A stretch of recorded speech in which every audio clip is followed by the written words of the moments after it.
we do have a quorum. Thank you.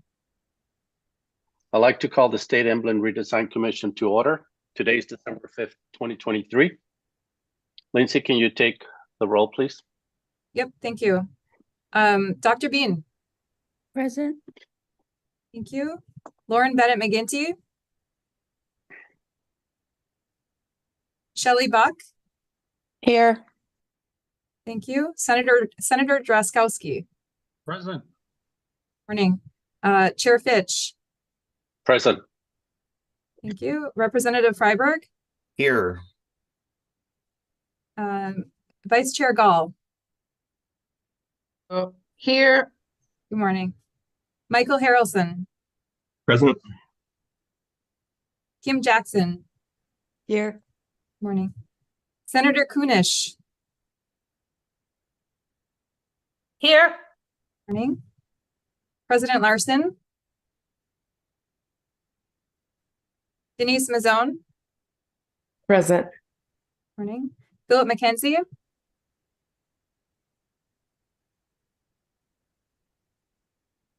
I see you, Philip. I gotcha. Okay, Representative Olson.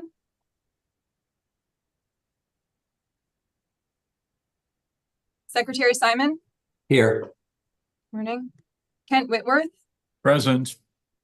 Thank you. And Aaron Whitnable. Present. Morning. Thank you. Chair Morning. Fitch. Thank you, Lindsay. Very quick, I just wanted to remind everybody that we're adding another 30 minutes to the agenda. Do we need to approve this, or everybody's okay with this? I think it was set last week. Yeah, I don't see. Okay. Is there a motion to approve the agenda? I'll move to approve. Second. Aaron and Denise, thank you. If there's any discussion?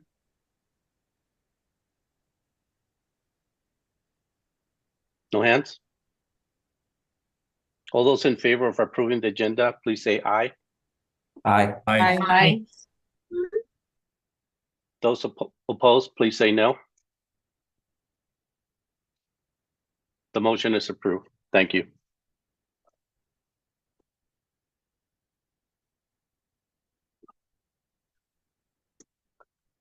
We got a couple of updates today, and I think Vice Chair, you had an email that I wasn't able to go through it. Is that something you want to still talk about, social media and so on, or no? I just wanted to mention that we are, just as a reminder, that we are all under a lot of public scrutiny, and this is Minnesotans, and everybody's very interested. So I would just want to caution everyone to be careful on social media with any comments you might make or any posts you might make. Just remember, everybody's eyes are on us, so just be careful in your social media presence. Thank you. I just quick reminder that we will be extending the meeting for an extra 30 minutes, as I mentioned before, so that we can have enough time for our work today, including taking public testimony. We do have some updates, I believe, on PR and media. Is that correct, David and Allison? Not sure if Allison is here today. Yes. Thank you, Chair Fitch. We can make this brief. I think, as you all know, we appreciate the coverage statewide that has been given to this initiative, and lots of great commentary through the media, and Minnesotans are weighing in and are very interested in this topic. So I think we'll leave it at that. Allison, do you have anything specific to add?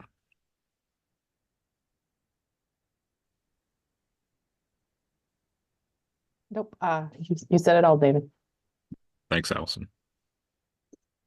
Yeah, very quickly, I would just add that I know there's a lot of interest outside of the state, probably because other states are interested in changing their flags, so they might start calling you for interviews. And I know I have a couple of people already writing articles on the whole process, more detail. So I just wanted to mention that. There's a hand for Senator Rakowski. Thank you, Mr. Chair. I'm still trying to catch up with the agenda, but I read quickly what Lindsay had sent out, 40 minutes of testimony, and there's nearly 40 testifiers or 34 testifiers according to the list I see. That doesn't do 2 to 3 minutes. Are you going to, does the agenda actually say we're going to go out the full 2 hours of testimony? Is that what we're doing? I believe we're doing, yes, go ahead, David. Chair Fitch and Senator Drazkowski, we're going to get through as many testifiers as we can. As sometimes is the case, people may have signed up and are not able to show up this morning. So we have told folks that they have 2 minutes to share their thoughts on this initiative, and we'll get through as many as we can in 45 minutes. And you all can decide if you want to continue this at a future meeting. But we wanted to hear from Minnesotans in yet another way for public input. So we'll cruise through and hear from as many people as we can.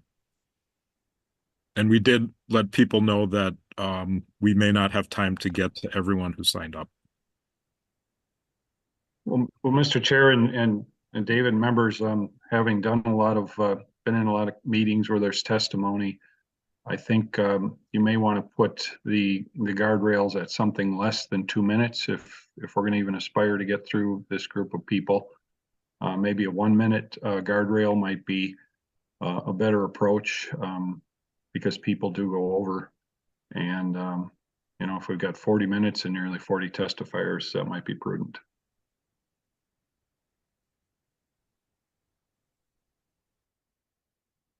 Sounds good. Thank you.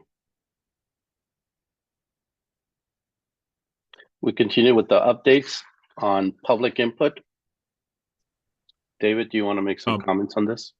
Chair Fitch, again, I'll be really brief on this. You all received the spreadsheet late last week on the literally thousands of comments that Minnesotans had sent in. I hope you had a chance to comb through those and see what people have in their minds.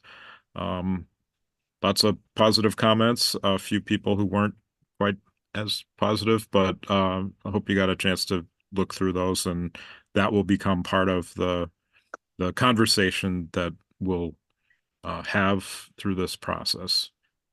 I see Kate has a hand up. Dr. Bean? Thank you. I was just wondering, in terms of the public who are giving public testimony today, I'm wondering how that information was shared out broadly so that people knew there was the opportunity to testify publicly today. I can address that. We have a mailing list of people who have said that they're interested in following the activities of the commission, and we send out a newsletter every week. We sent a notice to that group late last week and said that we would be taking public testimony today. And because of the limited time, we said it would be first come, first serve, because we thought that was the best and most fair way to do that instead of just picking people out of the group. So that's what we did late last week through that channel. If you want to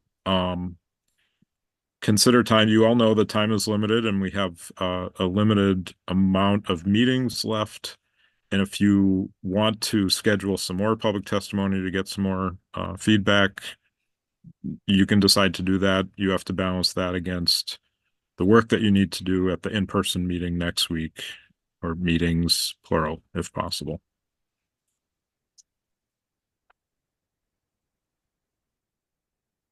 Aaron? Yeah, just to Dr. Bean's comment, I had some confusion with that as well. One of my suggestions, depending on how things go today, is if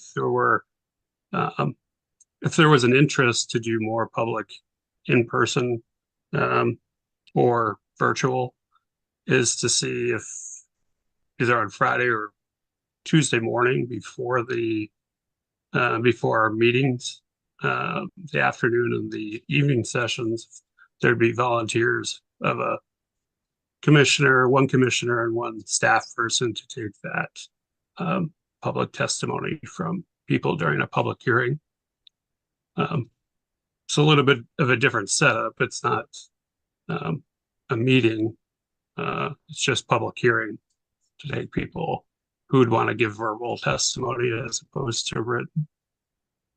But if that's something that others are interested in, that's something to think about.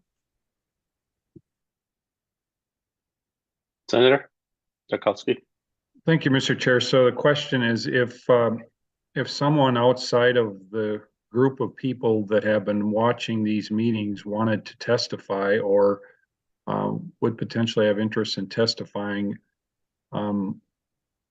they wouldn't have known about this. Is that what I'm hearing?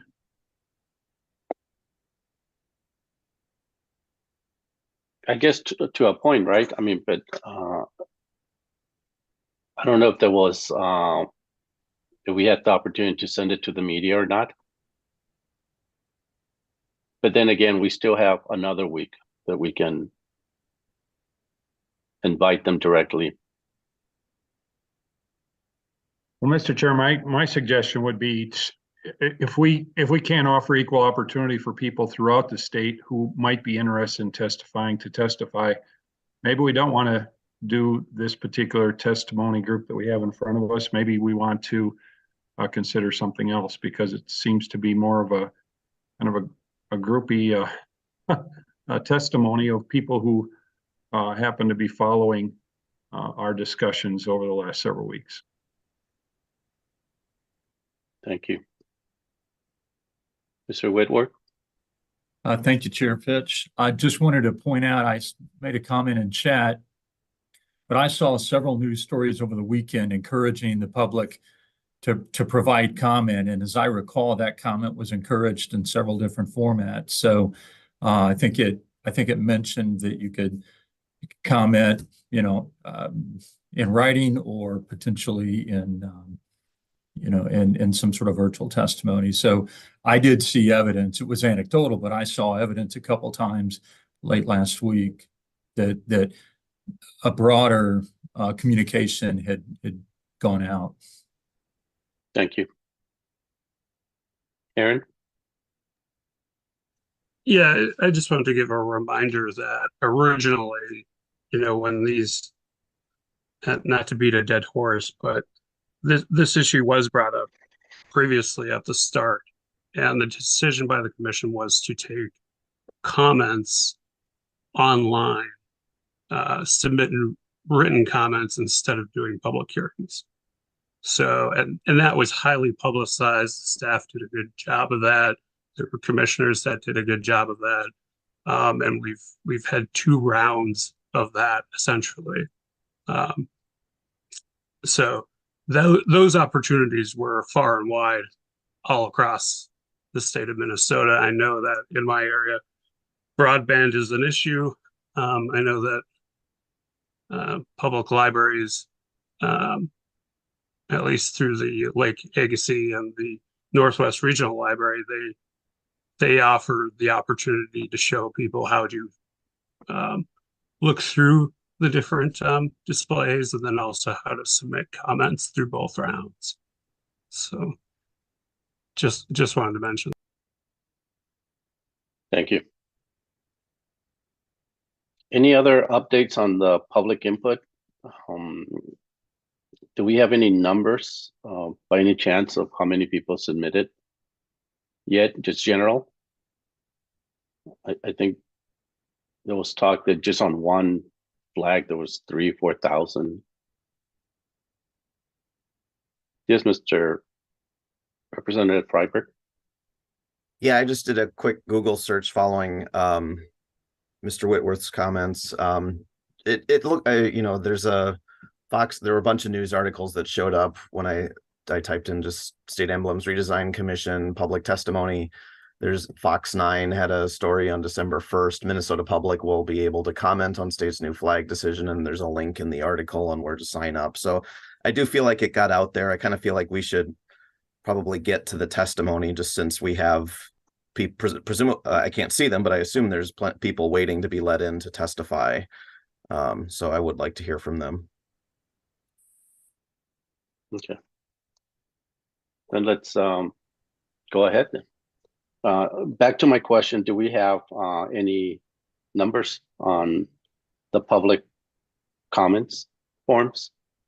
No, Chair Fitch, I don't have the numbers right in front of me, and I'll ask colleagues to help out, but I believe the numbers of comments on the flag side were, I see Allison's raising her hand, but on the order of 19,000 and about 2,000 or 3,000 for the seals. Okay.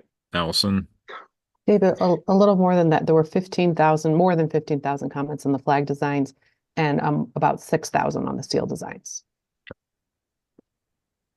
Allison, had you had a chance to read all of them? I skimmed them. Thank you. Then any other questions, particularly on this? If not, we can move on with the public testimony. Okay. So just a reminder, we're going to have 40 minutes and we have a list of 34 people. At least that's the list that I have. I want to make sure that the commission members for the next part of the meeting will be hearing from members of the public who would like to share their thoughts on the next state flag and state seal with us. Testifiers, please keep your remarks to 1 minute. And of course, please be respectful of the commissions and flag and seal designers. We have some strict limitations, so please keep it the 1 minute, at which time we will move on to the next testifier. We are here to listen to you, and due to the time constraints, we will not be engaging in any discussion of the merits of the specific flag and seals of the process that was set out to this commission in the state law by the legislature. We have a great response to our request for the public testimony, and we will get through as many people as we can in the time schedule. We will quickly read through the full list and testifiers in the order in which they will be called on, and then announce it in groups of 3 or 4 so we will know who is up next. Any questions? I'm going to go through the list very quickly. And sorry if I butcher your name. The first one, number 1, Virginia Towson. Number 2, Jason Hill. Number 3, Andrew Stevenson. Number 4, Dan Bingenstos. Number 5, Isaac Maruyama. Number 6, Mary Kay Willard. Number 7, Brian Cham from Nava. Number 8, Rajas Shinatokla. Number 9, Lisa Dobico. Number 10, Anna Krisnik. Number 11, Jolie Tashini. Number 12, Daniel Kala. Number 13, Eric Saline. Number 14, Nathan Bacon. Number 15, Shelly Pullman. Number 16, Cindy Jackson. Number 17, Denise Facio. Number 18, Chase Carlson. Number 19, Todd Schumann. Number 20, Alan Hardy. Number 21, Adrian DeRosier. Number 22, Tyler and Jeanette Michelitz. Number 23, Tom Senior. Number 24, Judy Prashad. Number 25, Sonja Mike Elroy. Number 26, Molly Swanson. Number 27, Isaac Jiven. Number 28, Serena Woyle. Number 29, Christopher Lucas. Number 30, Keith Gnie. Number 31, Josh Regan. Number 32, Mario Perez. Number 33, Rick Rudd. And number 34, Mitchell McAllison. Olivia, can we start with the first person? And the first 3 will be Virginia Towson, Jason Hill, and Adrian Stevenson. Thank you, Chair. At this time, I will allow Virginia to speak and unmute.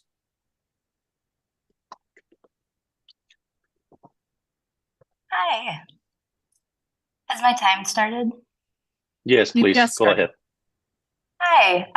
Well, I had written something and timed myself for 2 minutes, so I will not be able to read what I wrote. So I wanted to first say that I am not a meeting groupie. I've never seen one of these meetings.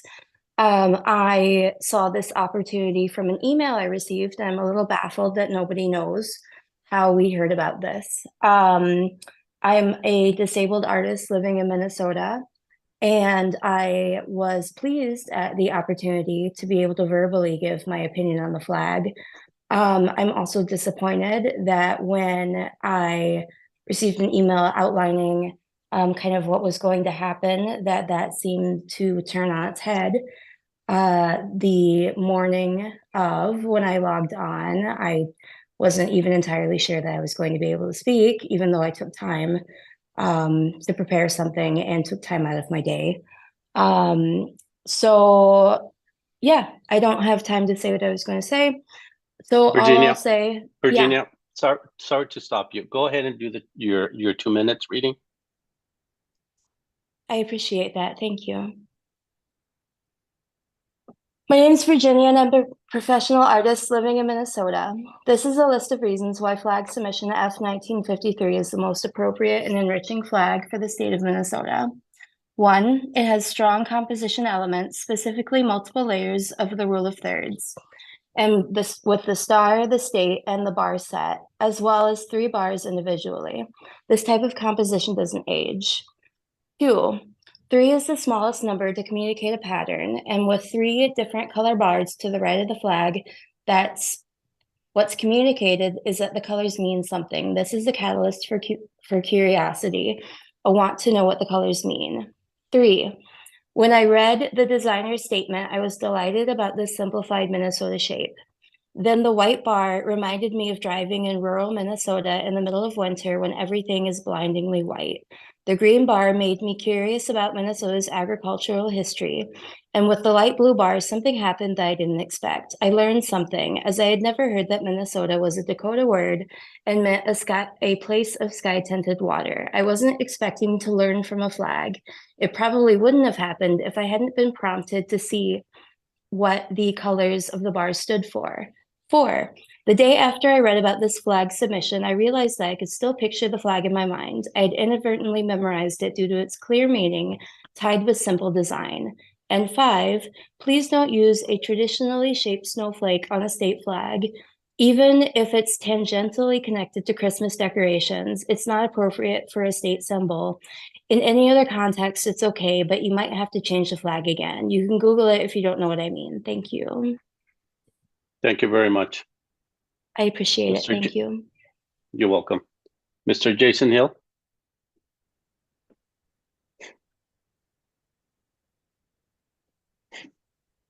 Jason, you may now. Hello, can you hear me?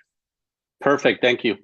Hello, I'm Jason Hill, professor at the University of Minnesota, and thank you very much for your hard work on this. All your finalists had merits, but there have been concerns, as you've heard in the media, about their design and the story they tell, as expressed, for instance, in the recent Strib article. I think this is an opportunity for you to consider other options that you had available to you and explore those. For instance, entry 1550, 1550. I sent you an email on this with some graphics to refer to. It is unique. It is actually designed on a map of Minnesota. It shows the prairie, the deciduous forest, and up north. It also has something uniquely Minnesotan. There have been calls for loons. Loons are a dime a dozen. You can even find them in Europe. But the dwarf trout lily is one of 3 species that is endemic to Minnesota, only found here and nowhere else in the world. There's an insect, a fungus, and a plant. The dwarf trout lily makes a beautiful star, utterly uniquely Minnesota. Was here before any of us were here, and hopefully will be here long after. It's on the federally endangered list. The colors in 1550 can change, but I'd be happy to tell you more about the story of this. But I encourage you to look more closely at the story and to find something that is truly uniquely Minnesotan, and we have that in our natural history and our own history here in the state. Thank you very much. Thank you very much, Jason. Andrew, just to make sure, I think the 2 minutes is working perfect, so we're going to start giving 2 minutes, please. Thank you. Andrew?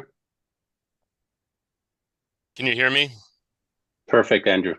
Thank you, Commission members, for allowing me time this morning to provide input on a new flag for our state.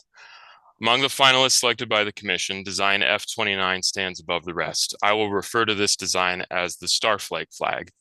Despite my initial disappointment in the lack of a laser-eyed loon among the 6 finalists, I've come to realize that the very best flags strike a balance between simplicity and symbolism. The Starflake excels at both by only including the very essential elements that represent Minnesota, such as the North Star, a snowflake, and a field of blue for our sky-tinted waters. Other finalist designs contain similar symbols, but none are presented in such a compelling and visually appealing manner as F-29.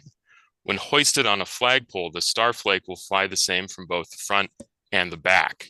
This attribute represents the constancy of the North Star's position in the night sky. As Ted Case said, flags must be recognizable from a distance. Currently, F-29 suffers from poor definition of the snowflake and the star. Fortunately, revision F-29C resolves that issue with thick outlines that provide needed contrast.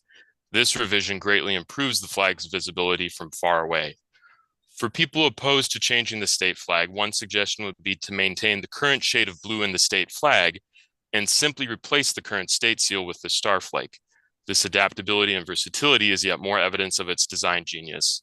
Should the commission decide to adopt the Starflake as the new Minnesota state flag, we will not only see it on flagpoles and front porches, but on t-shirts and tattoos as well. Thank you again for your time this morning. Thank you very much, Andrew. We got 3 more. Dan Bagenstos, Isaac Maruyama, and Mary Kay Willard. Dan, are you ready? Yes. Can you hear me? Perfect. Thank you. Excellent. Hey, so thanks for having me. I love Minnesota. I'm a professional designer. My flags were 1540, 1543, and 1544. I encourage you to read what I wrote about them. There's some good material in there. I followed all of the meetings closely, and I think that I know how things could be improved. I think an outside party needs to come in and lead the project, working with the commission as the client. They would use their established methods to help get it to a better end result. In general, that process would look something like this. Through quality guided discussions, the outside party would help establish a shared vision with the commission, something that they were excited about. The outside party would design, edit, and critically select a manageable number of fully visualized options to bring to the table. The outside party would navigate the discussions and provide critical guidance during the discussion, coming away with quality feedback. Through subsequent rounds of collaboration, the outside party would guide the project to its end result. I think asking the members to individually look at 2,600 seals and flags was kind of a mistake. This type of critical selection needs to be guided by quality discussions and conceptual content, a developed sense of aesthetics, knowledge of production methods, an understanding of how things would function, and a vision for the future. Professionals in graphic design and branding are highly experienced at this. With the exception of Chair Fitch, most commission members are not. Their voices need to be heard, but that needs to be done at the correct stages with inventive ways of making sure they are represented. Thank you very much, Dan.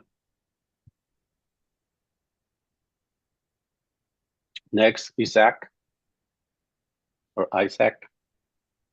Hi, can everyone hear me? Yes, perfect. Hi, good morning. My name is Isaac Maruyama. I'm 21 years old and I'm from White Bear Lake, Minnesota. Thank you all so much for taking the time to hear my comments today. I know you have a very tough and thankless job, but I think it's great that you're hearing public comment and really trying to make a decision that reflects all Minnesotans. First, regarding the seal, I think that submission number 244 is a clear favorite. It's distinctive, it's versatile, and the loon is a symbol that I think all Minnesotans can be excited about. The flag is a much tougher decision, as I'm sure you're all aware. I personally have 2 favorites, submissions number 29 and number 944. First, I think that submission number 944 is the most unique and perhaps most interesting design out of the current 6 finalists. It contains many different exciting design elements representing Minnesota, the North Star, sky-tinted waters, and even, the slight resemblance to the shape of the loon itself. I do think that a concern some people have raised is will it be simple enough and distinctive to stand the test of time, and be visible from afar and in other formats?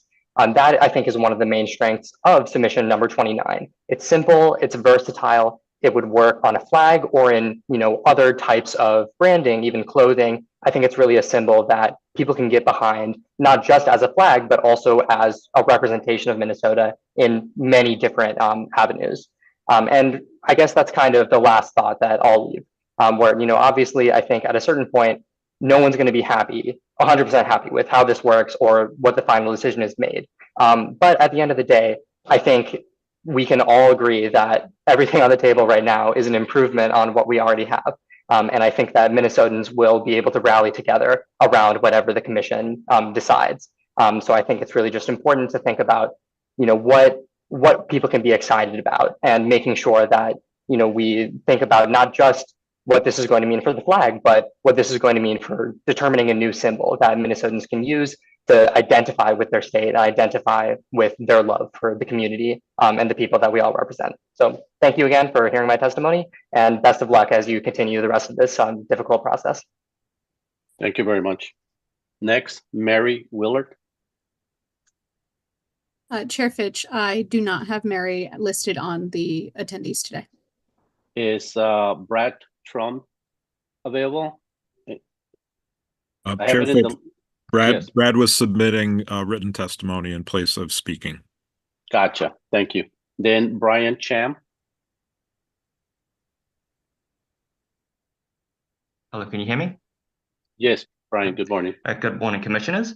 I'm Brian Cham from the North American Vixological Association. Thank you for this opportunity to speak and for receiving our follow-up report. Our aim with the second report was to support your decision-making process during this pivotal final month by highlighting the 3 most promising finalists. We also identified the single highest rated revision for each, identified through comprehensive sourcing, polling, and expert analysis. We're aware that discussions are ongoing and many designs are being considered, but we strongly encourage the Commission to review our report as comprehensively as possible to fully grasp the potential improvements for these finalists. We thank you for your dedication to creating a flag that resonates with all Minnesotans, and we welcome any opportunity to assist and collaborate further. Thank you. Thank you very much, Brian. Next, Raja Chinacotla, if I'm pronouncing the name right. At this time, Chair, I do not see Raja in our list of attendees. I do see Lisa. Go ahead with Lisa. Thank you. Lisa, you may now unmute. Mute. Hi, my name is Lisa, and my background is the cosmetics industry. So I think, yeah, ideation on such a project is definitely good. I think the best seal, as others have said, is 224, because you have a loon rising to the star that is optimistic, not too much yellow, which keeps looking like burning dryness to me. But the state flag, for that one, I think it's the final F2100, because it's simple. You have the inspirational star that dominates, so it's where we're going. And blue is water and sky, green is nature. And so this is simple. It's recognizable from a distance. I'm sure that this one could be neutral and futuristic and happy. Yeah, no snowflakes, please. Thank you very much, Lisa. And Krisnick. Chair, just to note, at this time, I have 2 audience members who have identified themselves as Ann Krisnick. I'm not sure how you want me to handle that. Can they? One should be from St. Paul, if it helps. Can you ask them, or? Yeah. Anna, if you're able to unmute now. Yep. Good morning, Mr. Chair, members of the Commission. Thank you for this very important work, and I'm really excited about this. I am not speaking as an expert in anything other than a lifelong Minnesotan and as a mother and grandmother, and particularly a mother of several teachers here in Minnesota. I'm not speaking to any particular flag, but in my discussions with my kids, especially my fourth grade teacher son, one of the things that they've really talked about, and they're teaching, they're not able to be here, so I'm kind of a proxy, is the love of having a flag that kids can look at and see what it means to Minnesota and what it speaks to them. And so as you're selecting your flag, I'd really encourage you from their perspective and mine as well, to make sure that the waters of Minnesota are something that people can look at the flag and really identify. So they said when they think of being Minnesotan, what do they love about Minnesota? The Mississippi River, the lakes, the things we do around there. So you have a great job and a hard job all at the same time, but thank you for listening, and please keep those elementary students in mind as you're figuring out what flag we want to represent our state. Thanks so much. Most definitely, and thank you very much. We have Jolie Takani or Takini or Tachini.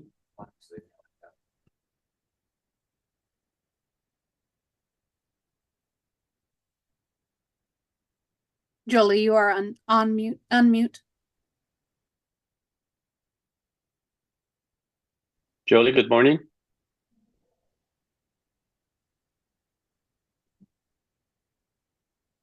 Let's go to the next one. Daniel Kala or Kaya.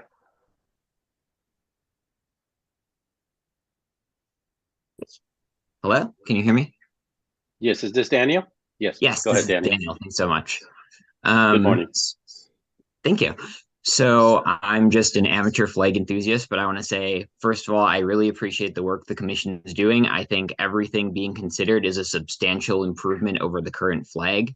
I think all of them are recognizable at a distance. They're simple, they're distinct. I really appreciate that. I want to express my disappointment that flag F3, better known as the North Star flag, wasn't chosen to move on.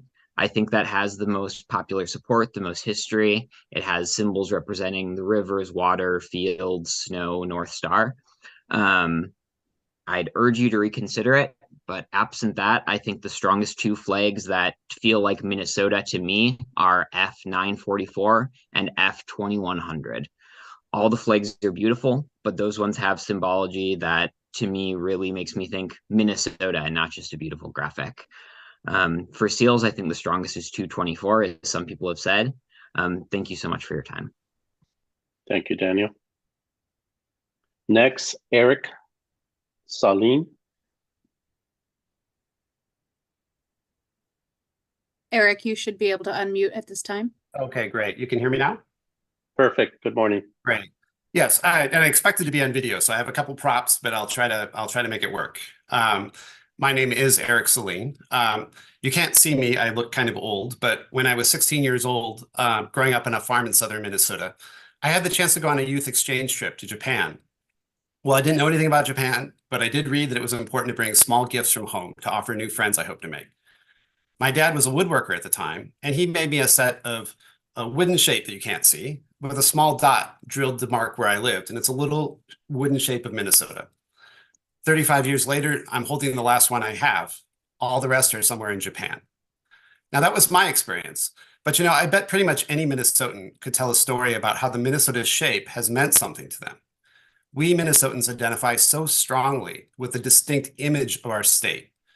You only have to look around. I mean, the state shape is simply everywhere here in Minnesota, proudly embraced in a really unifying way. A flag designed with the shape of our state would be one we could all see ourselves in.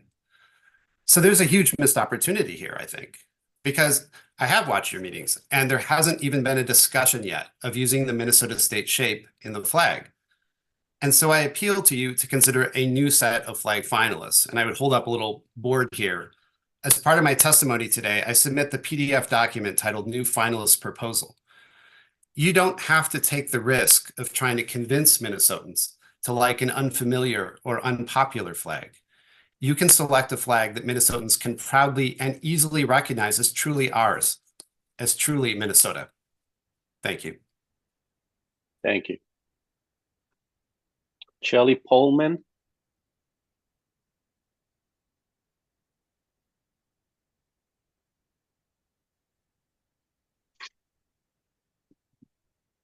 Shelley, you should be allowed to unmute at this time.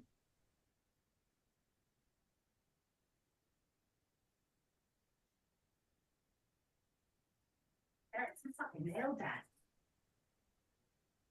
With all the changes and everything.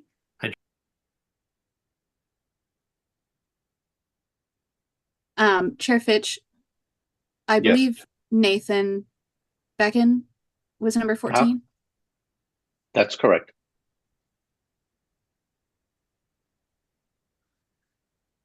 And so now, can everyone hear me? Yes, go ahead. Hi, I'm Nathan Bakken. I'm from Minneapolis, originally from East Grand Forks, Minnesota. Thank you for taking the time to take public comment via voice. I'm very excited about the possibility, the change of our state flag. I look at our current state flag as being bland and boring and like 20 other states in the country. I'm looking forward to having that all of these designs that have presented to us now are better than what we currently have. Personally, my favorite out of all of them is F-29. It reminds me a lot of New Mexico's state flag, which is very iconic and easy to see from a distance. The designer, Brandon Hunt, did recently make a new variant of it, which is F-29-C, which gives a bolder outline to the snowflake, which makes it easier to view from afar. So I think if we were to move forward with that one, I think that variant of F-29 would be the best. And then, like many other people have said, for the state seal, S-224 is probably the best out of all of them. It really encompasses all of Minnesota. Thank you. Thank you, Nathan. Number 15, Shelley Holman.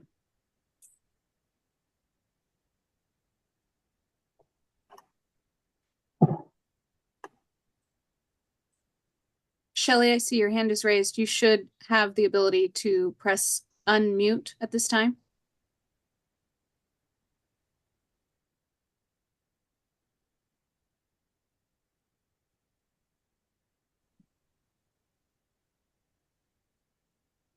Shelley, are you there?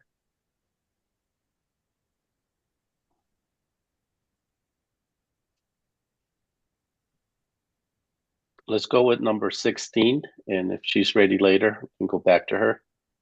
Number 16, Cindy Jackson. Hi, I'm Cindy Jackson. I'm from West St. Paul. Thank you for your work on helping to select a new flag for our state. I'm worried that everything's being driven by the need to have this flag flying by May. And I'd like you to slow down a little bit and take a breath. Our current flag has been with us in some iteration for more than 100 years. And hopefully this new flag will be as well. I'm also very concerned that it seems like this is devolving into a group design by non-designers, and I worry about what's going to happen.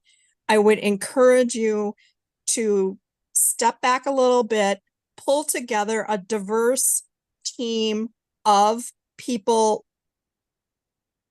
whose professions indicate that they're going to have very strong visual skills, whether it's a graphic designer, an architect, a landscape designer, a painter, but let those people go back through the original submissions and give you 5 more. Don't take anybody out, but give you 5 more options that maybe bring up some diverse themes. The finalists right now are all very similar in what they're communicating, and you lost some great ideas.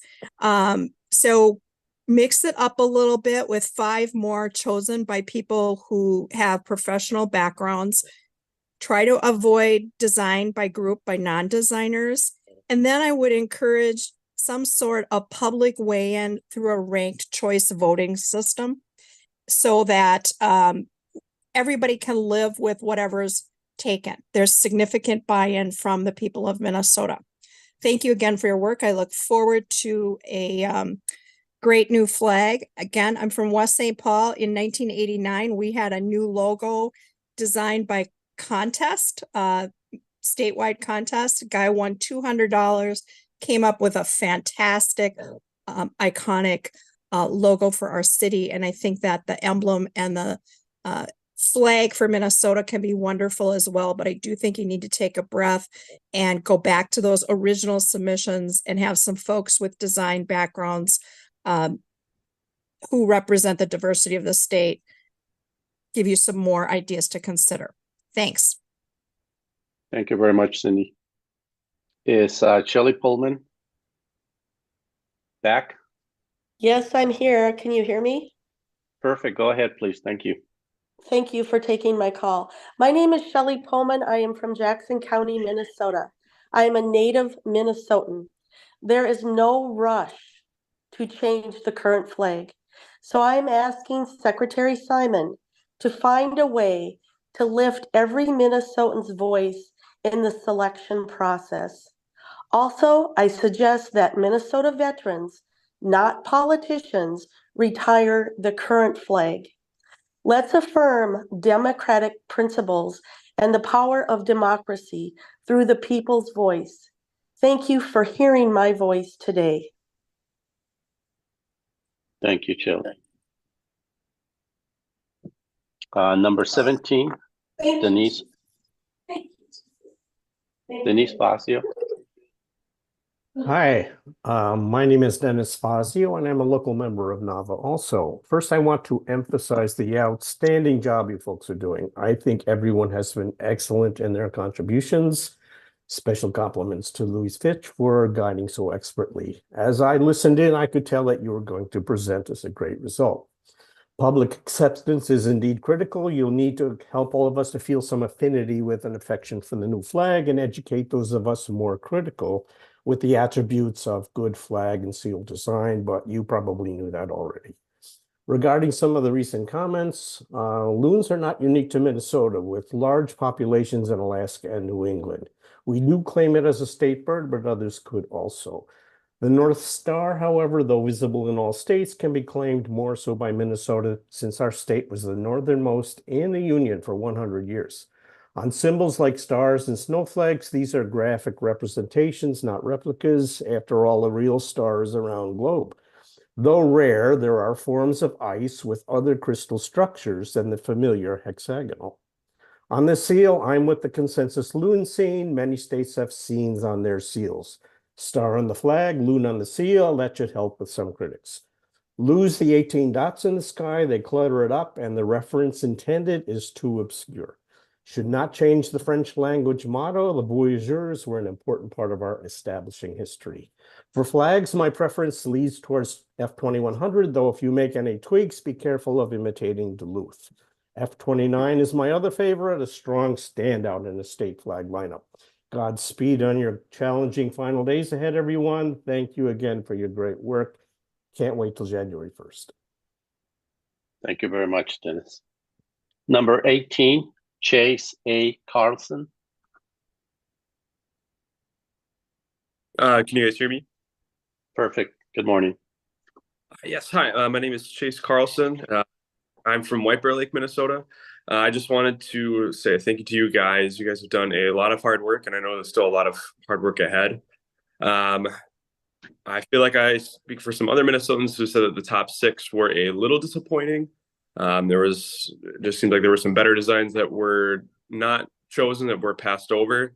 However, the gallery of tweaks that Aaron Wittenbell shared is very encouraging, very exciting. There are a lot of good designs in there. I do believe that the North Star symbol should be the most prominent on the flag.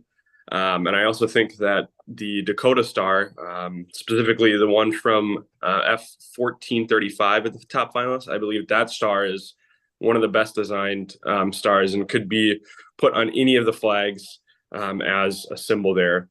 That's something that's interesting to think about, how if a Dakota Star ended up as the symbol on our flag, like many generations of Minnesotans will be drawing that and learning the history of the Dakota people when they have that on their flag. And then I like to say that My suggestion for one of the top flags is the F2100. However, I also shared a tweak with the Dakota Star in place of the star that's currently on there. And I think that would make for a better flag. So thank you. Thank you, Todd. Number 20, Alan Hardy. Chair Fitch, we have not yet heard from Todd Schuman. It looks like the Schuman family should be allowed to unmute now. Yes, hello, this is Todd Schuman. Can you hear me okay? Perfect, good morning. Great, thank you so much. I just want to echo a lot of the comments everyone else has said. I really appreciate the work of this commission. Just as a quick background, I'm a 10-year Minnesota resident. I found out about I've been following the new flag design for many, many years. I learned about Lee Harold's North Star flag design, and I've actually flown that proudly outside of my home for many years now. And the comments I always get from neighbors, they always get really excited. They're like, oh, what is that? What is that flag? And it's like, well, hopefully it's our state flag someday. And everyone's response is like, I didn't even know what our state flag looks like. Like, yeah, that looks great. So there's a lot of excitement and enthusiasm around a new flag design. I'm a little sad that the North Star flag that Lee and championed for so long is not in the finalists, but I think all of the finalists that are there are fantastic designs and are huge improvements over what we have now. I really appreciate the work that the commission has done on this. I think of the finalists, F29 is probably my favorite. It's a simple design. The colors are stark. It looks great hanging front to back or up and down. So the colors are clear. Their symbology is very obvious to people who live in and outside of Minnesota for the North Star flag and the snowflake and the waters. And I think that would just be a fantastic design. As for comments about its simplicity, I mean, having a good, simple starting place is a wonderful jumping off point for people of creative minds to take that design and run with it into new, fantastic designs that are more complex than what we have.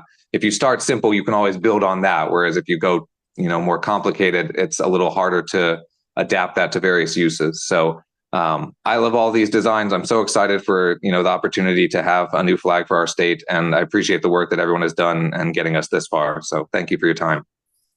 Thank you very much. Number 20, Alan Hardy. Mute. Thank you. Thank you very much, commissioners. You're doing a great job. I'm Alan Hardy. I'm from England, but I'm one of 4 admin staff on Facebook page US State Flags. It's a full-time hobby for me. We study proposed designs and run our own contests. We've studied Minnesota twice already. You have 6 designs. 2 are very good, F29 and F1953. 2 designs are fine, F2100 and F1154, but maybe a little less so. F1435 has a busy issue and is not able to be much improved. F944 looks like the core design of the South Dakota seal. It's not an easy design to draw. I've tried to do a construction of it, and it's taken me 2 hours to get almost nowhere, and it's not an easy design. And so I'd sooner not see that on that basis. But going around social media, I've come across Minnesota Public Radio. I noticed one design launched in between the 3rd place position and into the lead by being bot voted.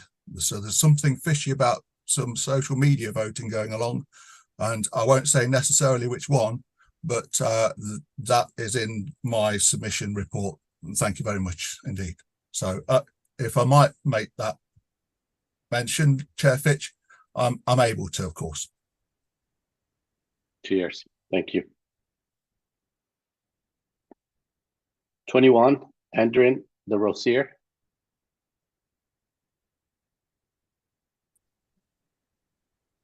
Good morning. Can you hear me? Perfect, Adrian. Good morning. Okay, my name is Adrian de Rosier, and I live in Minneapolis. And I am a member of NAVA. I did submit 3 designs, none of which are in the top 5, which is a little disappointing, but understandable. My favorite, I guess, well, the one that I would recommend would be 29. I would remove the snowflake. We are not the flakes of the north. Keep the yellow 4-pointed directional star as is. I have no connection to this flag. So Polaris is a triple star system, which includes all its as its main star, a yellow supergiant. We are the star of the North. The blue field color could be the same as the current flag. It would meet all the design brief requirements. Very simple, meaningful, only 2 colors, no lettering, distinctive, and similar to the New Mexico flag. Thank you, commissioners and volunteers, for all the time and dedication that you put into this endeavor. Thank you for letting me share my thoughts. Thank you, Adrian. Number 22, this is a team, I believe. Tyler and Janae. Good morning, can you hear us? Perfect, good morning.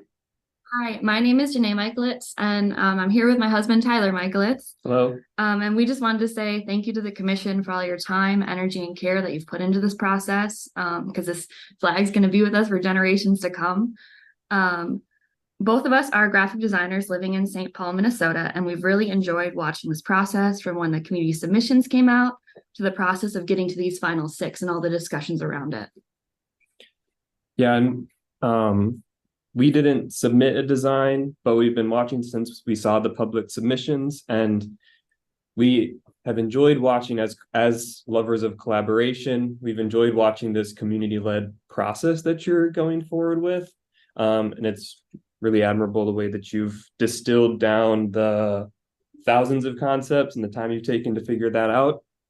And we see a lot of merit to the top 6 that you have submitted. We understand why they were selected, but however, we see that the 6 more as a good collection of designs, but we would say that no single one as it stands currently really represents Minnesota perfectly well as a symbol, as a unique symbol that we can all unite around. And so we think there's an opportunity to spend the time to quickly combine, refine, and adjust these designs to make something that's really strong, whether it's combining multiple or refining ones as they are. A lot of the details can be things that people subliminally kind of just read into or don't feel good to people just subliminally as design. So yeah, we just think there's an opportunity for that. And so we would advocate for taking the time to see modifications of designs before making a final selection. So that's our main advocacy, is taking one step further. So thank you so much for all you're doing. And we're excited to see the process unfold as it goes. Thank you very much. Number 23, Tom Senior. Chair Fitch, please note, we have a Tom in the audience. I have now given Tom the chance to unmute.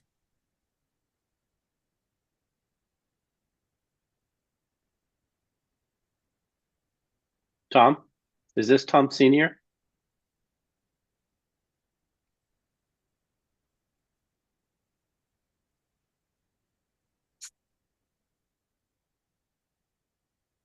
Disappear. Let's move on to 24. Judy or Judith Pressure. At this time, I do not see Judith on the list. Okay. 25, Sanja McElroy.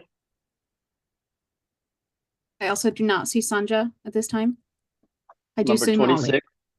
Molly, let's go back to Molly.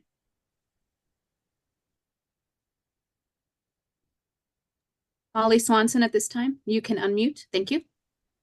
Hello. Can you hear me? Perfect, Molly. Good morning.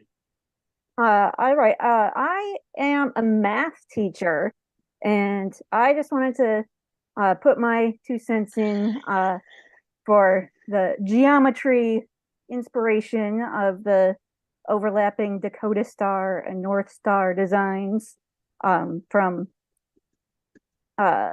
number 29 and number 1154. And I've actually made an online tool that I think could be helpful for anyone who wants to explore some variations or combinations of these two designs. So I'd be happy to share a link to that with the commission. And thank you all for doing this great work. I'm really excited about having a new state flag. Thank you very much, Molly. Number 27, Isaac Gibbon.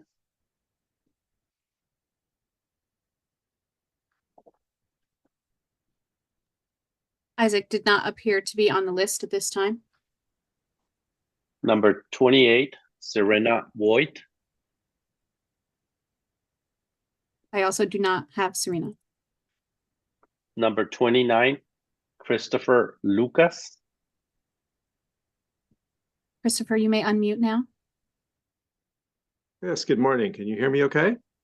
Perfect, Christopher. Good morning. Morning. Thank you for providing Minnesotans like me with the opportunity to provide comments on our state flag. I believe the central symbol on flag F1154, what's known as the Starflake flag, is the best flag design, combining symbols from other finalists with some minor changes. The flag combines several design elements, including Dakota, Ojibwe, and Nordic elements into one central, strong, unifying symbol that best represents Minnesota, a 4-pointed golden yellow North Star centered on an 8-pointed white snowflake that forms the 4 letters M for Minnesota, like the star on the rotunda floor of the Minnesota State Capitol. I recommend replacing stripes with a solid blue background or a similar deep blue color that reflects our sky-tinted blue waters. Flag F29 is a close second, but one unifying symbol works better than 2 overlapping images of the star and the snowflake. This flag design will make a bold statement identifying Minnesota to the world, that there's a place where the North Star and snowflakes fly proudly against the deep blue sky. This flag will open up new opportunities to promote Minnesota tourism, items for sale, mascots, even a new sports team, the Minnesota Starflakes. This design would also work well as a symbol centered on our new state emblem. Thank you for considering my recommendations for the Minnesota state flag and emblem. Thank you very much, Christopher. Number 30, Keith Guinea.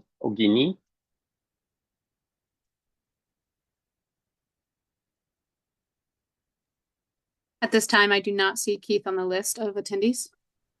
Thank you, Olivia. Number 31, Josh Regan. Josh, you should be able to unmute now.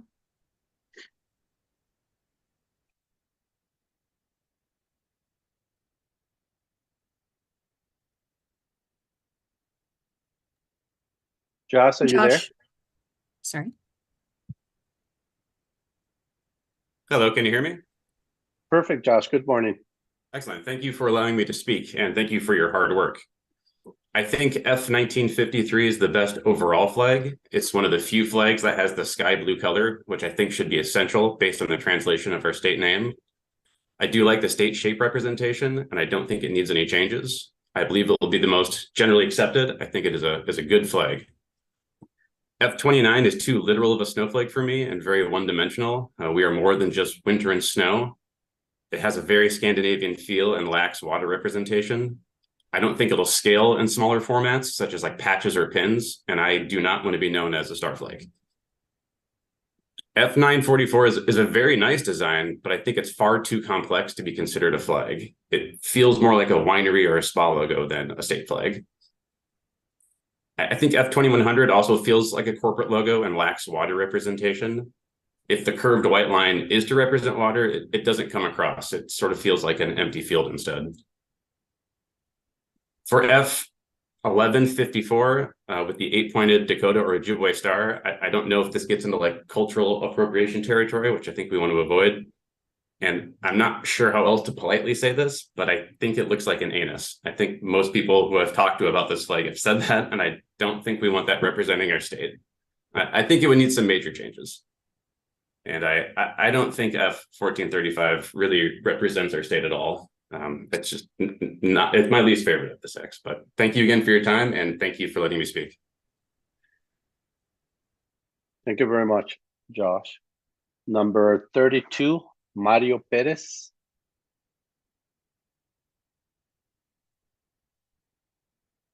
Thank you. Can you hear me? Perfect, Mario. All right. Thank you, dear Chairman Fitch and Commission members. Thank you for providing the opportunity to speak with you today about the designs. My name is Mario Perez, or Mario Perez, as Chairman Fitch has said. I'm a resident of Columbia Heights, Minnesota. First, I think the seal has been decided. Seal 224 is clearly the best choice. 12 out of 12 members voted on it. Plus, it has the loon, which will please all of us loon lovers. And I think, as Secretary Simon did say in the last meeting that I saw, it's best to get a win soon. To the flag, I want to urge you to vote for submission F2100. I want to speak in particular to the 6 members who didn't vote for this as a finalist. I believe it best represents every one of the principles of good flag design. Number 1, it's simple. It's so simple that a kid can draw it, and it's simple enough for even those of us who draw stick figures can draw it as well. It's not over-designed, and it's quite compelling. Number 2, it uses meaningful symbolism. The star clearly represents the North Star. The placement of the star in the upper center of the flag is unlike any other of the finalists and unlike any other state flag. Also, this particular star resembles a compass of sorts pointing towards the north, and the white line is tastefully swooshed across the flag, which is a unique feature and represents our winters, but it isn't glaring. Number 3 uses 2 or 3 basic colors, blue, white, and green. 4, there's no lettering or seals, and 5 is distinctive. It does not copy any of the other current state flags, and I don't think that it will be able to be copied by other state flags in the future when they decide to update theirs. And finally, I'll leave you with this. This flag was designed by Texas resident John Mueller, an 83-year-old veteran who truly loves his home state of Minnesota and maintains that love with him in Texas. As he put it to NPR News, he considers himself a native son of Minnesota. In my eyes, once you become a Minnesotan and take on that identity will stay with you even if you move to another state. Let's choose a flag that will exemplify Minnesota's identity for years to come. Thank you. Thank you very much, Mario. Number 33, Rick Root.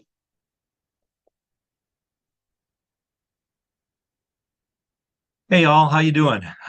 Perfect. Are you getting a little tired of saying, can you hear me now? No, not at all. I can do it all day. Hey, I'm a lifelong resident of Minnesota, educated on a small farm, or born on a small farm, educated through law school in Minnesota, and a current business owner in Minnesota. I have to ask the question, why are we making this change? This just does not seem to be the general public's interest. And in covering a wide range of Minnesota, I hear it all over. Why are we making this change? And then when the pictures came out and it came even stronger. And that's when I saw it, but it wasn't generally made available for everyone to get involved and make a decision. A couple of state representatives prior to this opening chat said the same thing. Are we certain we're covering everybody and that the communication is out there? So to me, this is a very historical change that should be left to the people of Minnesota. And I know there's a lot of graphic artists and a lot of artist interest in this. That's not where the decision needs to reside. It needs to be open to all Minnesota. And I ask you to really think through this. And do we need to make a change first and foremost? Thank you. Thank you very much, Rick. Number 34, Michelle McCallison. Or Chair McCallison. Fitch, I just want to note that I do not have Mitchell McCallison listed. Okay. There was a couple that didn't have the opportunity or that were not around. If there's still more people in the list, can you raise your hand and Olivia will let you in? And can you let us know, Olivia, if there's any other more? Yes, I marked as we went through those who were not present at the time. So if you, with Chair Fitch's permission, I'll go through, forgive me. I'll go through and say each person's name who signed up and see if they have managed to come in and join the call. Is that okay? Perfect. Thank you. Okay, I have Mary Kay Willert. I do not see Mary. I have Raja Chinakolta. I do not see Raja. I have Jolie Techeni. I do not see Jolie. I have Judith Pratchett. I do not see Judith. I have Sanja McElroy. I do not see Sanja. I have Isaac Gibbon. I do not see Isaac. I have Serena Watt. I do not see Serena. I have Keith Gooney. I do not see Keith. That is on my list, at least, who I marked as not being present despite being signed up. I know that we have several hands still raised from those who may not have gotten the chance to sign up, and I will leave that to the commission's discretion. I think we're going to need the time for the next part of the presentation, so I think we're going to have to stop there.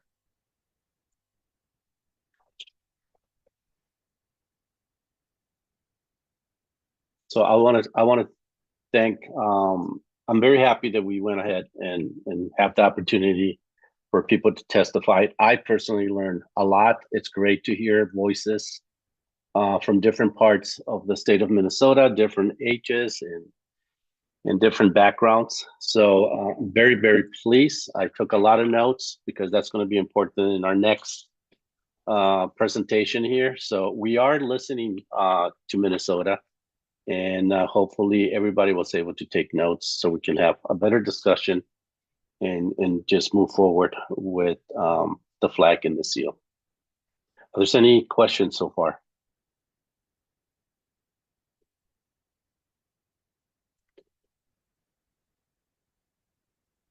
Then I would like to move forward with the PowerPoint presentation, specifically on the community design concepts for the flag and seal in Minnesota. And this is, we took notes of the commissioner that they wanted to see some changes and edits. So we were answering, hopefully, those specific changes. And then the designers of some of these flags and seals gave us some continuing concepts based in our conversations. And then there were some community members who did not participate, but they're listening to us and they helped us with some concepts for the flag and for the seal with each of the top 6 flags and 5 seals. So the agenda for today, and you've seen some of these slides, so I'll go fast in some of them and then stop on the new ones. It's hopefully we go through the selected revised flags and seals by designers and community. We did some Google reverse image search. We did, we would like to talk a little bit about which star design suits the North State the best. Key elements to consider when choosing a seal, and do we vote today or reduce the number of flags and seals for next week, and then any questions and answers. So if you remember, let me see, there's someone in the chat. Let's see what, okay. This is where, sorry. This is where we were last week. There's no edits, no changes. This is what the top 6 flags look like and the top 5 seal finalists. We're going to go one by one. Let's start with flags. F29. There's 9 stickers out of 12 commissioners from last week. We did a Google reverse image search, and I'm not saying it's the best way to see if someone else is using it or not, but at least it's a tool that it's out there. And so it comes out mainly by the designer because he's put it in different places in social media, plus the press and so on and so on. and then other things that might look similar, but they're not exactly. So again, I don't think this is the best way or the only way, but I guess it's a tool that exists. One thing that is new in this presentation that probably it will help commissioners is that one of the things that we did is grab the information that was given to us by the designers and made it in bullet points. So it's a lot faster for you to read or understand or go back and read. And then on the bottom, as you remember from last time, we had this little chart. If it's simple to draw, yes or no, reversible. You can print this or once we send you the PDF, it can help you as a tool to decide better. This, we'll continue to have this slide where it's directly pointing to what the flag means. And on the flag types of views or views, we added a new one, and that's the vertical presentation. So here are the flag revisions from F29, the original. On the left, you will see the original untouched, and then some of the comments that some commissioners recommended. And here's F29A. So we were the background golden stars in the front now, and that's very much it. Then FB as an alternative. Then F29C, you can see more alternatives, and then F29D. At the moment, don't worry too much about the color backgrounds. These are coming from different sources in different places.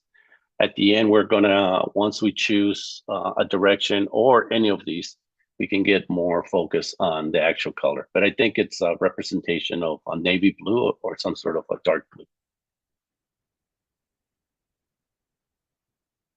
And then more alternative designs for the same concept from F29. So two more, F29E and F on the right. And that's it. Here's the full rationale. This is flag 1953.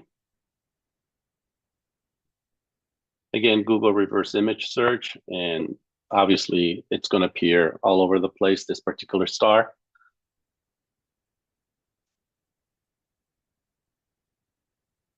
And again, this particular star was break down by bullets, so you can read it a lot easier and understand the abstract shape meanings and the symbolism and so on. Meaning, pointing at them. And then, like I mentioned before, we added a vertical. So now you can see how it works, not only horizontal, but vertical.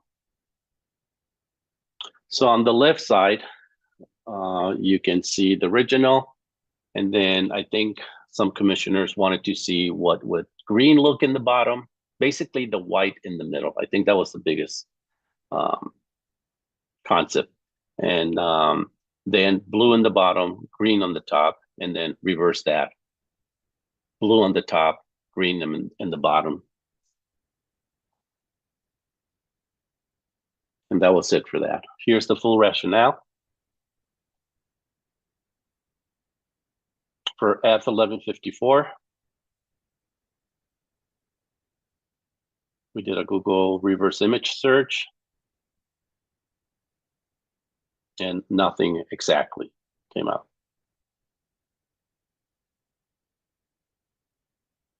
Here's the rationale, full rationale. Meaning pointing to each of the sections, and then the comparison of horizontal and vertical.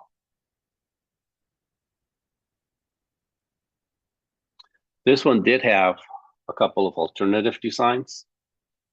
Let's start with the original on the left so you can see it as a comparison. We have the A, B, and the bottom C, where it's reduced the star and there's a different type of star on the inside. The D, where it's just full color. the background, and then the E with more of a decoration of the star, and it's reduced.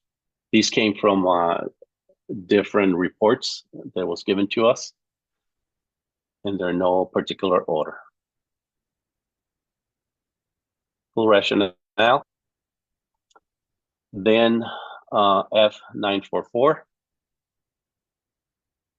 This star, when you do Google reverse image, it's all over the place, meaning that a lot of people have used it in one way or another. Here's the design rationale in bullet points. This is how it will look horizontal and then vertical.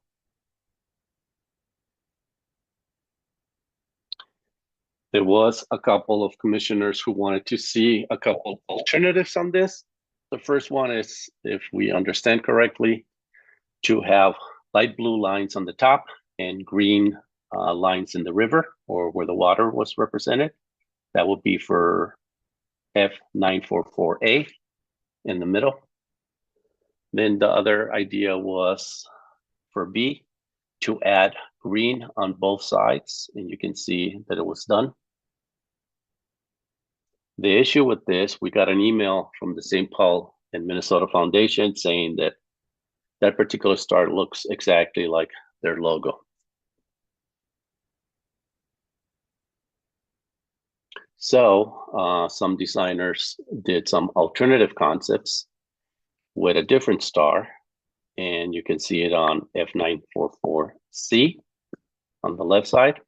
And then in the middle, the same changes that were requested by commissioners, but with a new star. And as you can see, the star can be interchangeable, and we're going to be talking more about stars in a minute. Full rationale, F1435. When you do Google reverse image of this particular star, there's a lot of things that look similar, or if not the same. So this star has been used in history a lot and by other designers. Here's the design rationale in bullet form.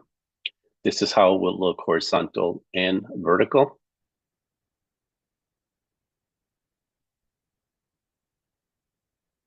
This is the meaning. And there was really no major revisions on this one. I think somebody mentioned last time if we can remove the small borders on the side, and it was done. So it looks more simple, but still, that was very much it. And here's the full rationale. Then we have F2100. And again, this particular star, there's a lot of stars out there that a lot of people have used it exactly the same or similar.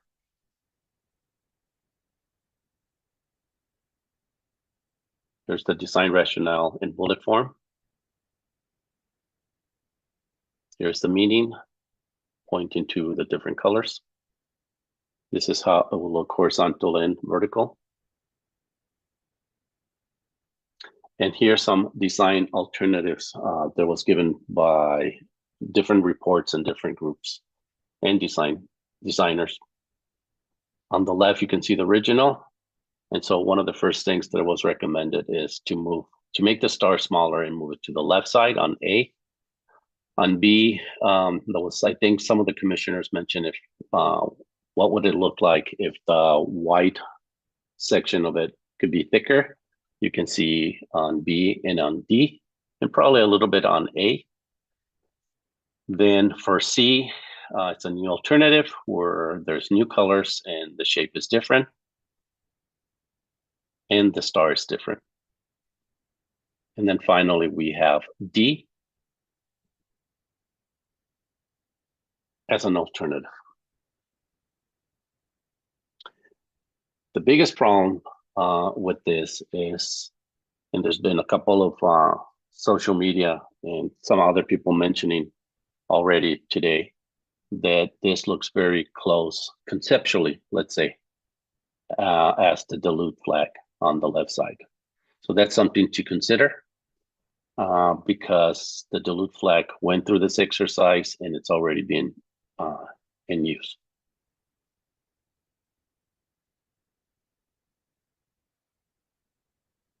Here's the full rationale. And here are all of them untouched, unedited, the same way we saw them last time.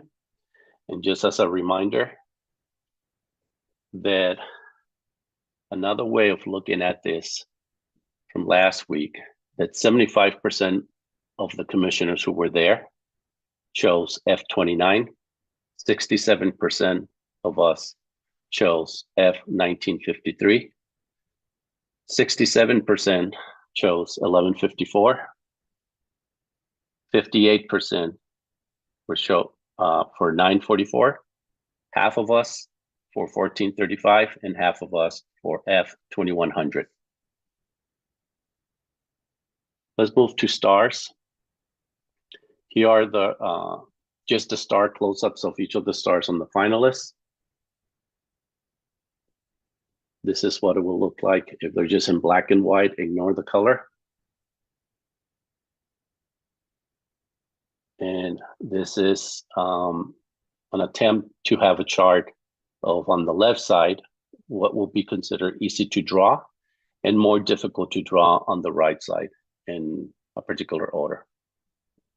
And another thing to consider that's new this time, what's easy to sew and what's difficult to sew. And I'm not an expert on this. I've never sewn anything in my life, but I've cut a lot of paper and a lot of corrugated boards for package design and so on. So I have a little bit of experience. So for me, the easiest will be 944 to cut and so on and so on. And the most difficult will be 1435 because it has so many pieces and I will have to put them in certain order, making sure that everything lines up. So 1435 will be the most difficult to sew and the more difficult to draw in my experience.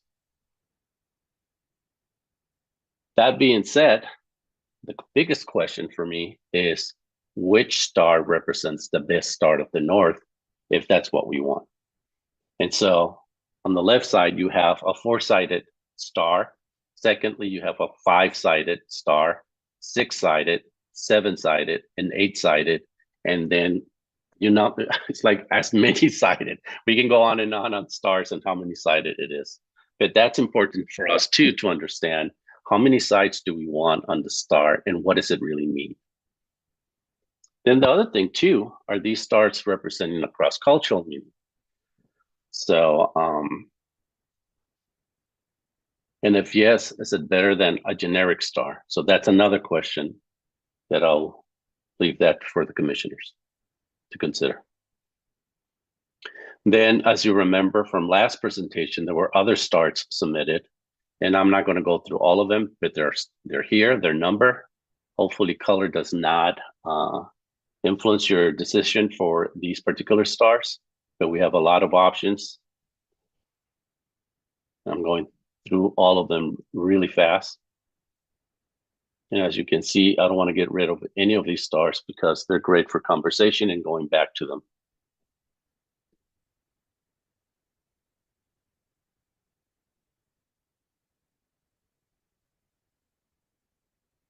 Move to seals. These are the seals unedited from last presentation. And this is new. I just want you, I want to go through this really fast.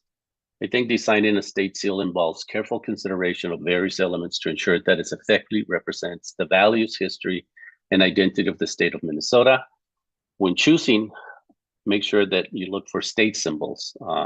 Look for symbols like the North Star, flowers, animals, trees, or other significant icons that represents the state. The motto, choose between French, English, another language, or no motto. Inclusivity, steer clear of symbols that will be exclusive or divisive. Aim for a design that is universally accepted. Balance and symmetry, find a visually pleasing and balanced design for the state seal. Date of establishment, decide if the state founding date should be included in design or not. Legibility, make sure all text and symbols are clear and easy to read, even in different sizes and colors. Timeless design, choose a straightforward and enduring design, avoiding overly complex details or overly simple modern elements. Legal and historical accuracy, make sure that the design adheres to legal requirements and accurately reflect the state history. And finally, color palette, select colors that align with the state identity, drawing from those found in the flag or the key symbols. Start with S224. Do you remember this was one of the favorite ones? This is unedited. On the left, you can see the original, and then different versions with different languages, mainly. And without language on C, and then on D in English, saying Star of the North. And we'll get back to all these so we can have an open conversation. Here's the full rationale. This is S147.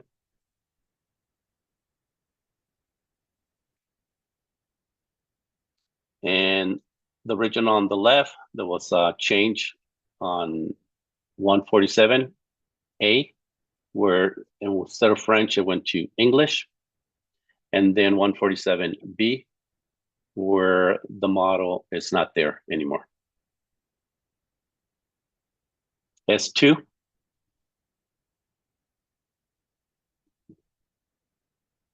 The original on the left, A does not have the little diamond green, and S2 has the diamond green, and it's in Dakota translated for the model. Full rationale. S6, original on the left, and then a couple of revisions. A, you can see the Star of the North spelled out in the bottom, so it's more balanced. SB, it's in French, the motto, and a little bit larger, the font, and the stars obviously in the middle continues to change, different options. And then for the C, it's in Dakota, and then for letter D, it's in English, the Star of the North. So 4 different concepts for this particular one. And S27, original on the left, we have 3 versions. A, you can see the state of the Minnesota now, the motto is in English. And what happens there is the date 1855 has to go up, so it's not symmetrical anymore or in the middle, not that it was before. Where on S27B, you can see more symmetry with the date, and then in the bottom, well, starting from the top, the Great Seal of the being smaller and the being smaller when you start, and then state of Minnesota, where off is smaller, so it can be basically what you can read first is Great Seal, state of Minnesota. And then the last alternative for C, with a new star in the middle. Full rationale, and here are all of them on it, edit, the same way we saw them last time. And just a reminder that 100% of all of us that particular day chose this one, S224.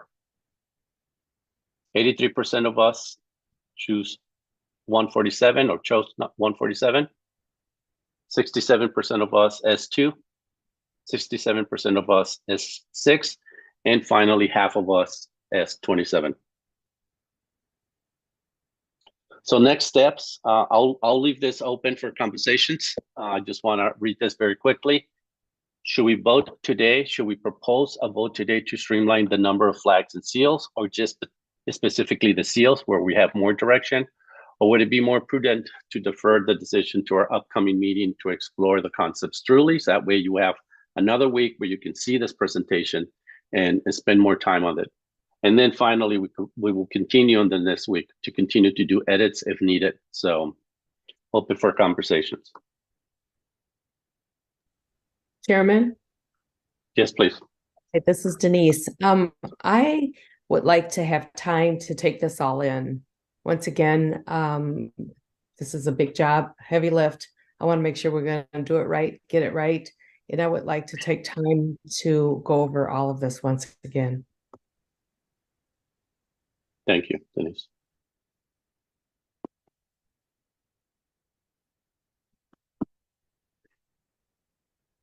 I can't see you, anyone right now. If you can help me out with the hands. I'm looking at the presentation if you need to move there. Yeah, this is Aaron, Chair Fitch. Yes, Aaron. At this time, I'd like to make a motion to adopt seal S224 as the official grade seal. We've voted twice now and unanimous votes for that seal. My motion would be to adopt it as the official seal, but to leave a clause into it in case the commission would like to discuss a different translation or admitting the motto at a later time. The reason for this motion is just that so we have this done, and that if we don't make changes, we'll have this all squared away. Since the support is there, when you look through the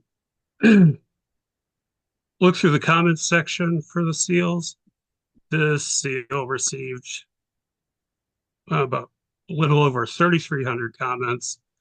5/6 of those comments were all positive. The rest of the seals received less than 1,000 comments, and a number of them, the majority of them, were negative comments. So I'd like to make a motion to adopt S224 as a great seal for the state of Minnesota. Okay, I would like to continue. Just I can see you now, so there's a couple of hands. I don't know the order, but Mr. Harrison. Well, there's a motion in front of us, so okay. And I So believe anybody wants to second that? I'll second it.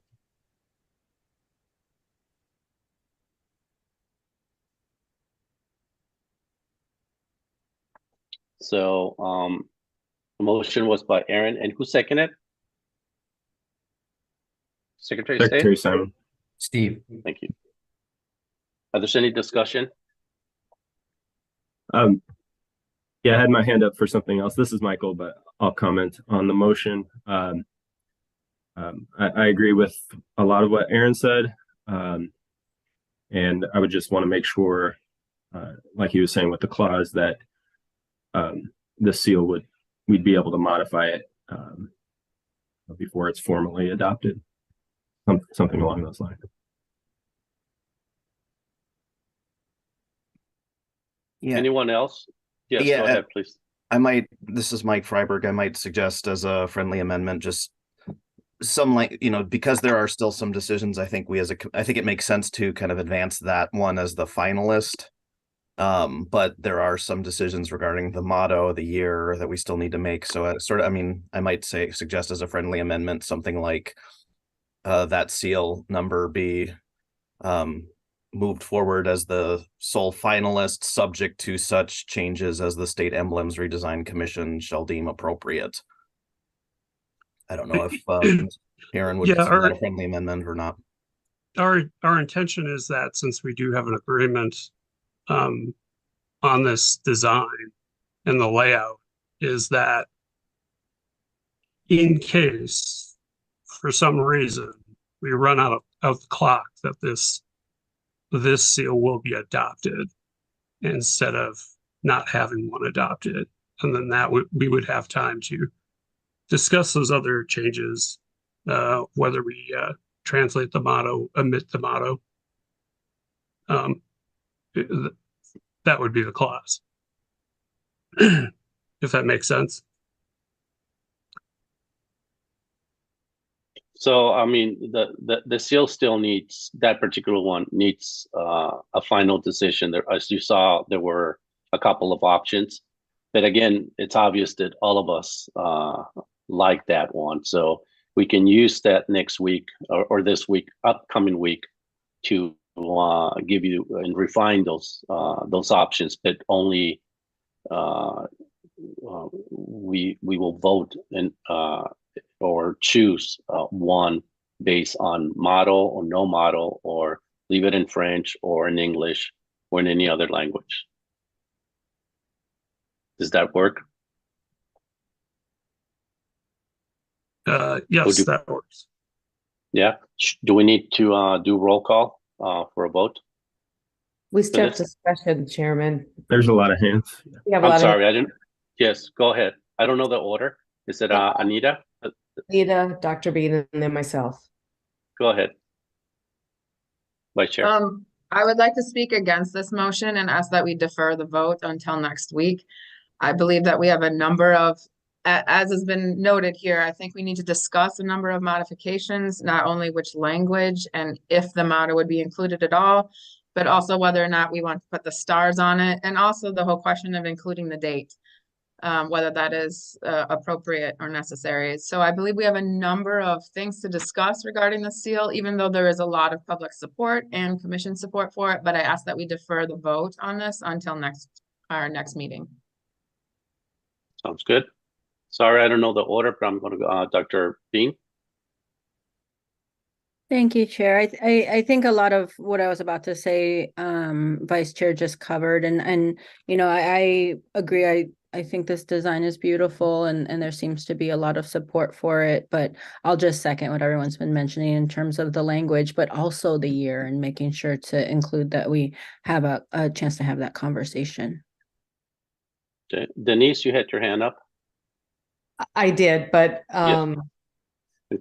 Anita, you said exactly what I wanted to say, so I'm good. Thank you. Sounds good. Secretary of State.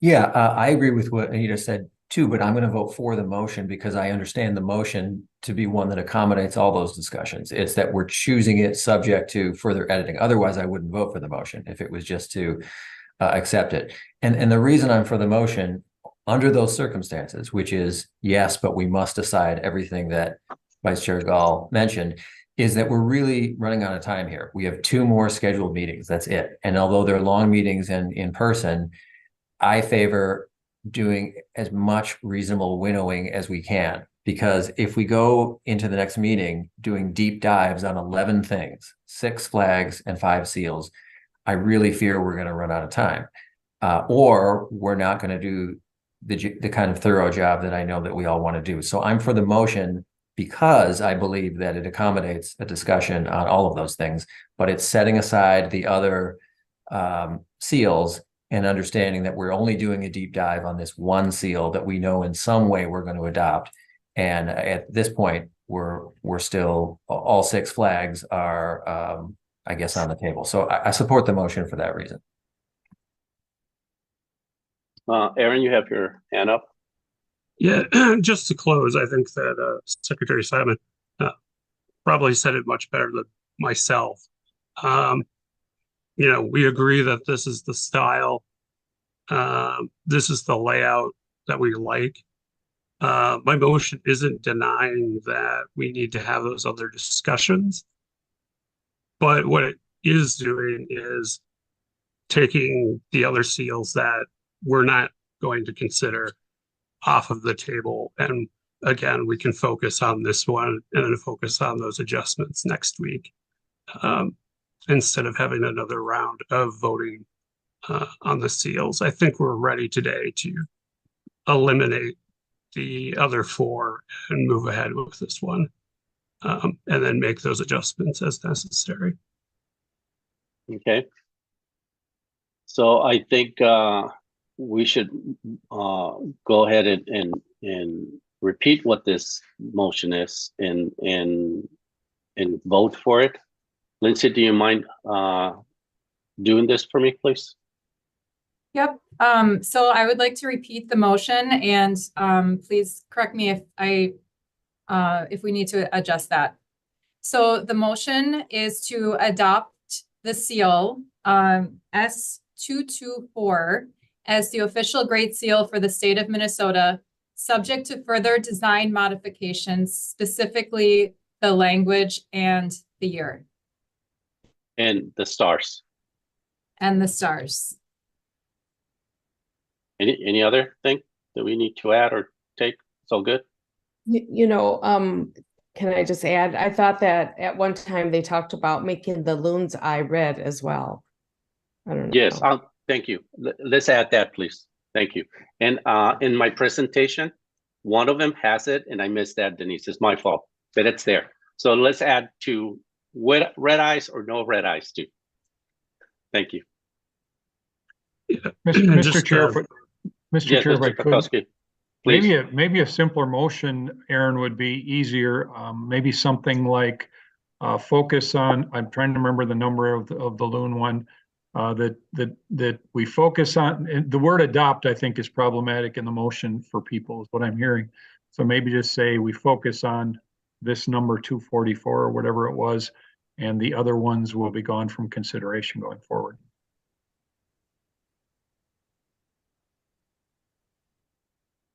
I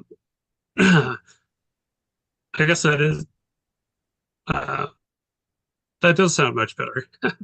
Senator Drazkowski, I would ask Secretary Simon if he felt the same way. Okay. We're all good.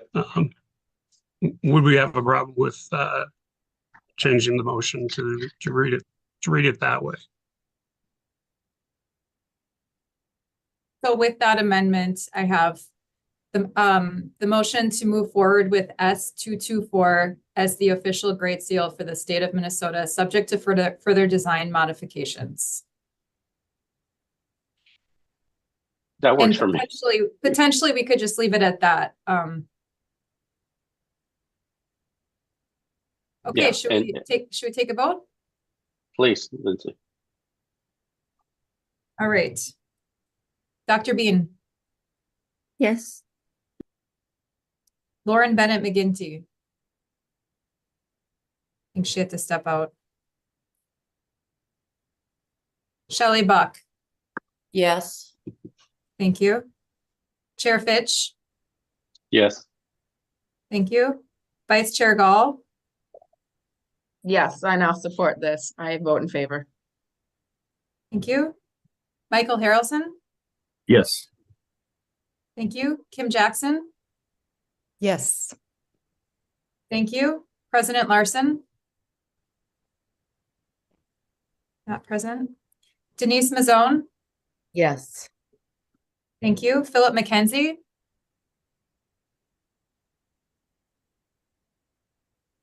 Thumbs up. That's a yes. Thank you. Got it. Okay, Secretary Simon. Yes. Thank you. Kent Whitworth. Yes. Thank you. Aaron Whitnable. Yes. All right. It's unanimous. Thank you. Thank you. Thank you all. If I'm listening correctly, I think we should save this presentation as a PDF so you can all have it and read it and make your notes. And I did, the little graphics in the bottom so you can go line by line. You can add more things that you might want to do. You can do your own voting system, however you want to do it. And hopefully we will have these clean and blown up on 11 by 17, and we can have a better discussion face-to-face next week. Does that make sense for the flags? Yeah. And then same with the seals. I think we will have all the versions that we need to discuss. With eyes, with red eyes, with no red eyes, with dates, no dates, French, English, and no language, and Dakota, and any other languages that anybody might suggest. So we will have a lot of alternatives and changes between the same design. Yes, Mr. Aaron. Yeah. Excuse me. Just as we're wrapping up, I know that currently it's scheduled for the afternoon on Tuesday and then also the evening on Tuesday for next week. Is that correct still? Yes, that's correct. Okay. And then I've also heard people talking about the 15th. Do we plan to meet in person on the 15th is all I would try to poll people before. I'm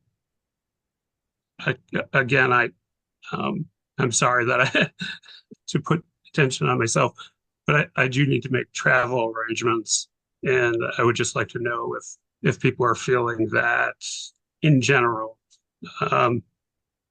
You know, if it doesn't happen, that's fine, but if we are planning on it, I do need to make travel arrangements to be able to be there in person on the 15th. For me, it's difficult to answer that. To me, it's almost 50% that we might have to do it in person, and then 50% that it might be just like the way we're doing it right now, virtual. It really depends on how it goes on December 12th, I guess. And then I did have one other question. When we do these designs, are we still planning to order sample displays of them out of the funds that we have? Let me see if I understand correctly. When you say samples, are you talking in particular the flags?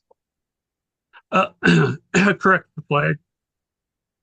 And then see if I can answer this correctly. So we do have samples of each of the flags with the design of last week. I don't think we're going to be able to produce in less than a week all these different flags versions, if that's the question, Aaron. No, I mean, after we adopt the flag, will we order one for display? Yeah, of course, right, Lindsay? I mean, yeah, we can do that. Okay. Order, yeah. Any other? Thank you. Oh, yes, Mr. Harrison. Thanks. I just wanted to thank the folks that appeared today and testified with their comments. I wanted to thank everybody who submitted written comments, over 19,000 for the flag, over 6,000 for the seal. I really want to thank the finalists, the designers who, there's some very public criticism of this process of these designs. I just want to send appreciation out to each of you for the work you've done on your designs, and for the public explanations that you've been giving to the press, have been very helpful, I think, for the commission and also for the public. So I think each of the designers is doing a fantastic job to help the legitimacy of this process. I agree. Thank you for those notes. Any other comments, ideas? We got 6 minutes for 11. Olivia, please. I just wanted to bring to the attention of the commission and Chair Fitch, public member Judy Pritchard is, I believe, in attendance. She is called in from a phone, and so the phone number has showed instead of her name. If we have this moment, I know that she would really appreciate the opportunity to speak, and she was on the list. Sounds good. Please let her in. We've got 2 minutes. Thank you.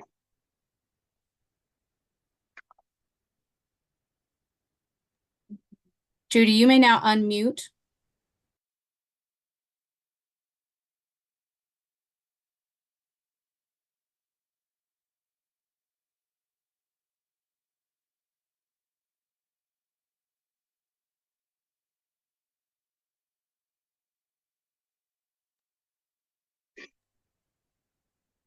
Judy, you may now click unmute on your phone.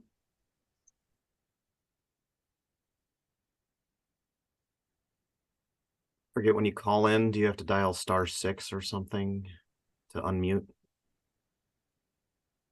Maybe try that, Judy.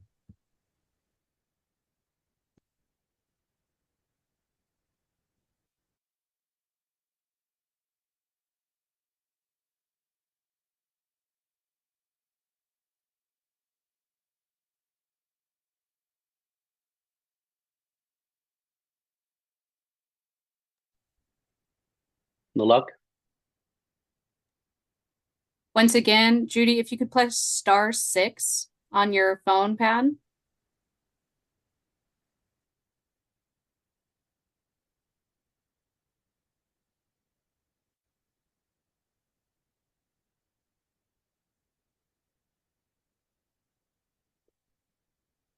Well, we can't say that we didn't try. Thank you, Chair.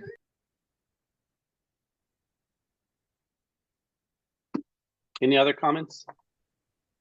Maybe if Judy wants to submit her comments in writing, that would be a way. 100%.